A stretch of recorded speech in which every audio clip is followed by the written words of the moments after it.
Hello everyone and welcome to this new moon forecast for May 19th.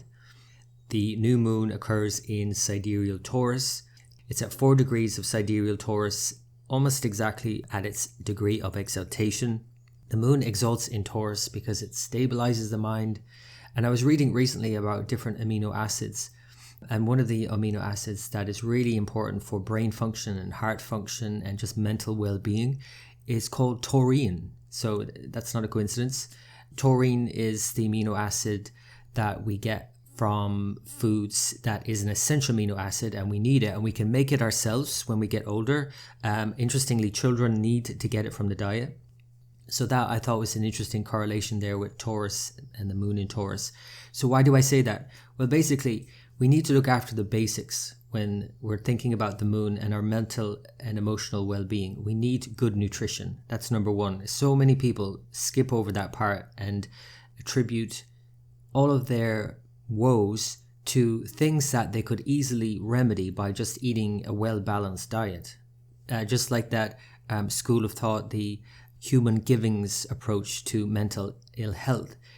They talk about just getting your basics right, getting proper nutrition and having, good support around you, family, community, relationships. This is all Taurus. So this is why the moon in Taurus is seen as exalted. It's a fixed earth sign, and so it really grounds the mind and brings us back to our senses in a way. That's literally what's happening when we come to our senses. It's a new moon though, and the new moons are a time to go inward, to reset intentions, and it's not necessarily the best day to start anything new, but it's certainly the best day to set that intention. And this would be a very good time to do that because there are a lot of really positive indications for this new moon. Again, it's exalted, but it's also hemmed in between Venus, Jupiter, and Mercury. So Venus is on one side in Gemini, and then Jupiter and Mercury on the other side. So all of these benefic planets are hemming in the new moon.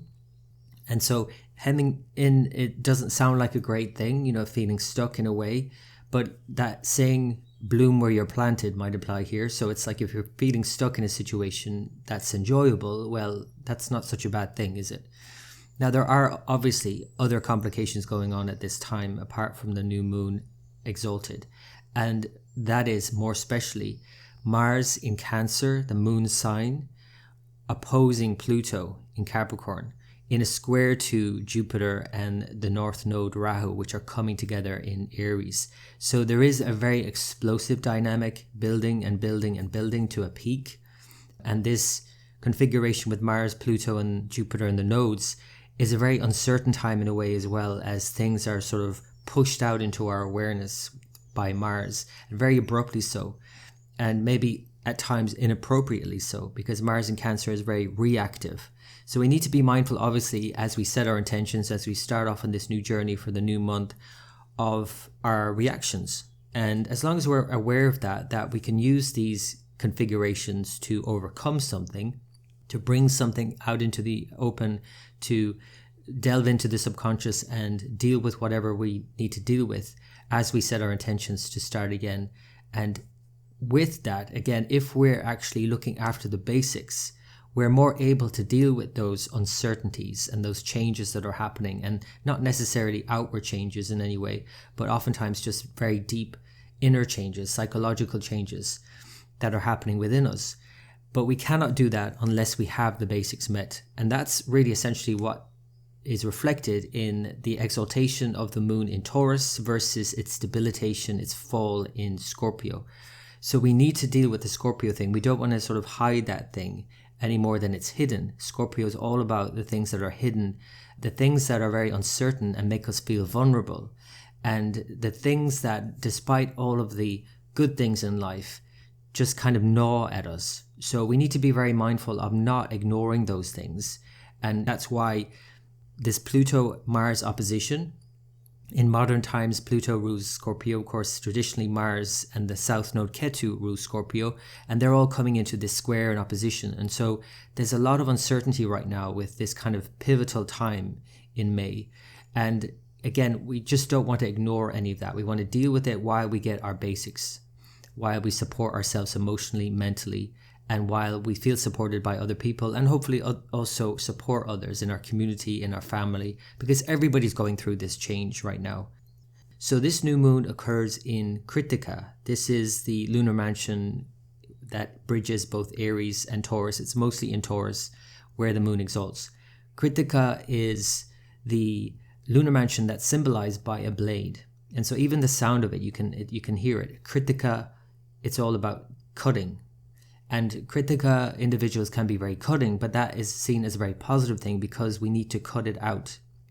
Whatever it is, that thing that we're doing that we know we shouldn't do, if we cut it out, that helps our mental well-being more than anything. It's usually actually more of the things that we're doing that we shouldn't do that cause more problems than not the things that we aren't doing. We can get on with the things that we aren't doing once we've cut out the things that we know we shouldn't do because they take up so much space and time and energy.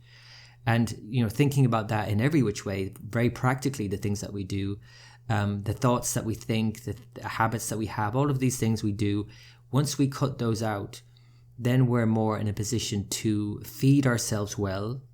And that doesn't just mean food, that means impressions. To feed the mind well with natural impressions. Taurus is literally like the garden. Go out into nature and feed yourself good impressions and good thoughts. So it's about both cutting the bad stuff out and introducing the good stuff. So this is a new moon in Taurus. This is the potential now, and this is a very positive potential here.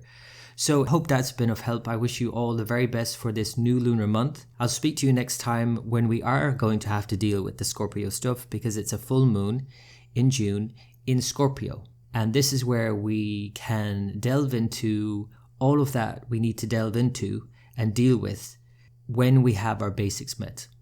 Look after those right now, and I'll speak to you later for the full moon in Scorpio. Until next time.